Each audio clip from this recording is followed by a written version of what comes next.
मैं बलजिंदर कौर नागरी एकेडमी में आपका स्वागत करती हूँ। कक्षा 11 के पाठ गजल और कवि जिसके दुष्यंत कुमार हैं उसके बहुविकल्पी प्रश्नों का हम आज इस प्रकार से अभ्यास करेंगे। देखिए, प्रश्न नंबर 1 है, गजल कविता के कवि का आपको नाम बताना है। तो पहचान आपको होनी चाहिए। 4 ऑप्शन दिए गए हैं, राम नरेश त्रिपाठी, महादेव वर्मा, दुष्यंत कुमार और सत्यजीत राय। तो दुष्यंत कुमार ने ये पाठ लिखा है, इसलिए दुष्यंत कुमार इसके कवि हैं। नंबर 2 है, कवि ने किस भाषा का प्रयोग गजल में किया है।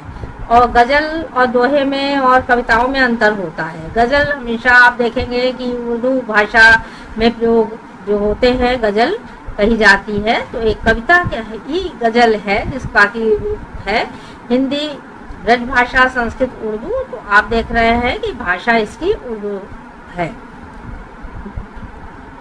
नंबर 3 है, कवि ने समाज में परिवर्तन के लिए किसे आवश्यक बताया है। तो जनता की जो आवाज है जब तक बुलंद नहीं होती है तब तक लोगों तक ये मैसेज नहीं पहुंचते हैं। तो जनता की आवाज को आवश्यक बताया है। तो 4 ऑप्शन दिए गए, धर्म की आवाज, जनता की आवाज, बच्चों की आवाज, कोई नहीं। तो जनता की आवाज उत्तर होगा। नंबर 4 है, चिराग किसके लिए उपलब्ध नहीं है। तो चिराग का मतलब दिए से होता है, क्योंकि हिंदी में आप दिया कहते हैं और उर्दू भाषा में चिराग शब्द है। शहर के लिए, गांव के लिए, बस्ती के लिए और स्कूल के लिए। तो शहर के लिए शब्द आया है पाठ में, इसलिए शहर के लिए शब्द होगा। 5 नंबर देखिए, उर्दू भाषा का ये शब्द है, मयस्सर शब्द आया है। उर्दू, हिंदी, संस्कृत, अंग्रेजी किसी और भी भाषा का लिखा हो तो उर्दू का ही बात की जा रही तो उर्दू होगा।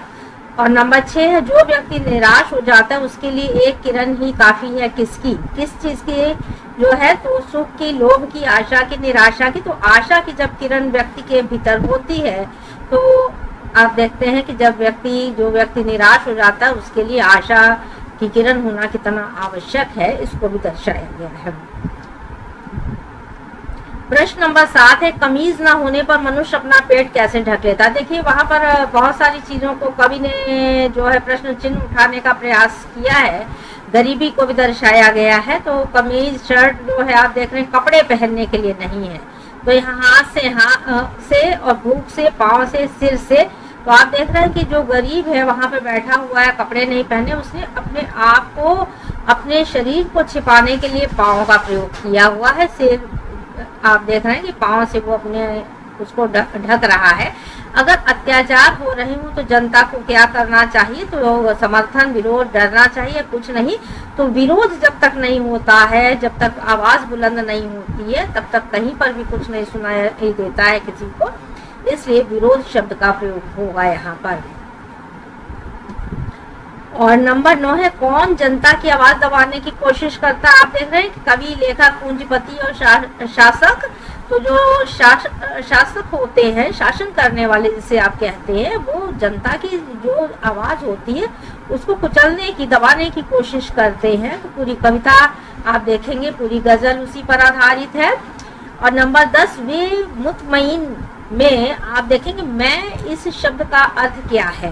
तो आश्वस्त होना, अभ्यास होना, परास्त होना, मना करना। तो आश्वस्त होना से यहाँ पर जो है उसका तात्पर्य है। नंबर 11 है, आम जनता आवाज उठाने की अपेक्षा क्या करती है। आप देखते हैं कि जनता डरती है, वो अपनी रोजी रोटी की तलाश में रहती है, इसलिए वो जब डरती है वो चुप बैठ जाती है, सोचती है कि हमें क्या करना है इन सब चीजों से। क्योंकि आप देख रहे हैं शासन का जो डंडा है वो उनके ऊपर जब बरसने लगता है तो गरीब जनता अपनी रोजी रोटी कमाए या चुप रहे, तो उसको लगता है कि चुप बैठ जाना चाहिए। तो ऑप्शन में आप देख रहे चुप बैठ जाती है। नंबर 12 है, बहर क्या है। देखिए, बहर शब्द का प्रयोग इसमें आपके है। तो जैसे दोहा, चौपाई, सोठा इत्यादि होते हैं। तो एक शब्द दोहा और गजल का भाव या गजल के छंद। तो गजल के छंद के लिए बहर क्या है का प्रयोग किया गया है। और नंबर 13 है, देखिए, पत्थर पिघल नहीं सकता में पत्थर शब्द का प्रयोग किसके लिए किया गया है। पत्थर आप देख रहे हैं शासक वर्ग के लिए, जो कठोर है उनके लिए प्रयोग किया गया है। तो पत्थर जनता, स्त्रियों के लिए, शासक वर्ग के लिए। तो 4 आपके ऑप्शन दिए गए हैं। नंबर 14 है, देखिए व्यक्ति को अपना जीवन कैसे जीना चाहिए, स्वाभिमान के साथ, अपमान के साथ, रोकर गुमसुम होकर कि कुछ बोले ही नहीं। तो व्यक्ति को अपना जीवन जो है स्वाभिमानी होना चाहिए, आपको स्वाभिमान के साथ जो है अपना जीवन व्यतीत करना चाहिए।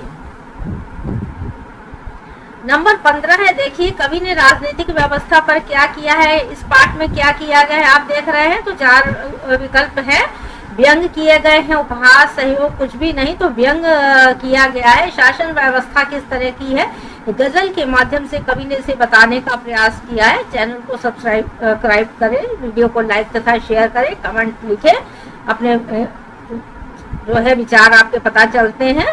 धन्यवाद।